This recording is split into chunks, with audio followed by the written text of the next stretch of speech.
Jeremy Corbyn and Boris Johnson are making their final pitch before the new Prime Minister is elected. Both leaders started today in the north of England after polling predicted a narrow victory for the Tories. So let's go live now to Laura Jays, who comes to us from London. Laura, what do the latest polls say? The latest YouGov poll shows that there could be a majority of around 28 seats for the Conservative government. Now, that would be 21 up on the last election, which Theresa May contested. But there is a margin of error here that does not put a majority in the firm grip of the Conservatives. There is still a chance of a minority government. The reason being that Labor looks like it is going to hold onto those stronghold seats in the West and East Midlands. If you look at the numbers there, the Lib Dems are still failing to set the world on fire, you might say. Brexit, the Brexit party probably won't pick up any seats, and Labor not doing well. It would still need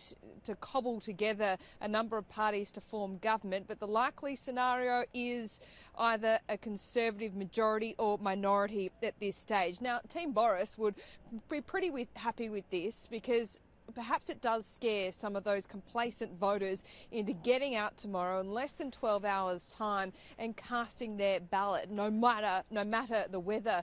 But look, Pete, we have seen a few farcical scenes today. Boris Johnson, believe it or not, locked himself in a fridge to avoid an interview with Piers Morgan. So it was quite interesting. It's kind of what's been running all day today here. It was a bit of an ambush interview by a Good Morning Britain breakfast journalist, and yeah, he locked himself in a fridge. So it was interesting indeed. But look, let's go back to these polls. This is what Boris Johnson had to say in Northern England this morning in his message to Conservative voters.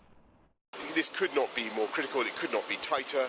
I'm just saying to everybody, the risk is very real that we could tomorrow be going into another hung parliament. That's more drift, more dither, more delay, and more paralysis for this country, to say nothing of the economically disastrous policies of Corbyn and McDonnell.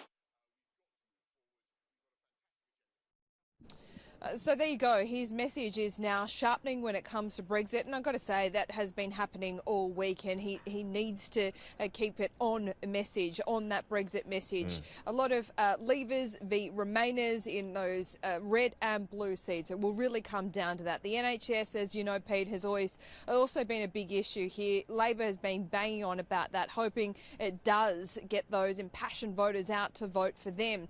Today was a day where the newspapers declare who they are backing or who should win.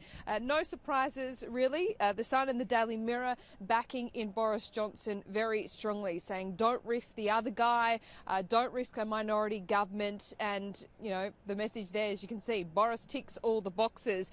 Interestingly, The Guardian, with huge reservations, has backed in Labor and Jeremy Corbyn. They basically listed a whole bunch of things that it is pretty nervous about, but says that they still think Jeremy Corbyn is the best option. And The Economist backing in the Lib Dems. The reason The Economist backed in the Lib Dems is because its argument is that they need the Lib Dems to keep any kind of Conservative government honest. So really barracking for a minority government there, and looking at these polls today, they might just get it, Pete.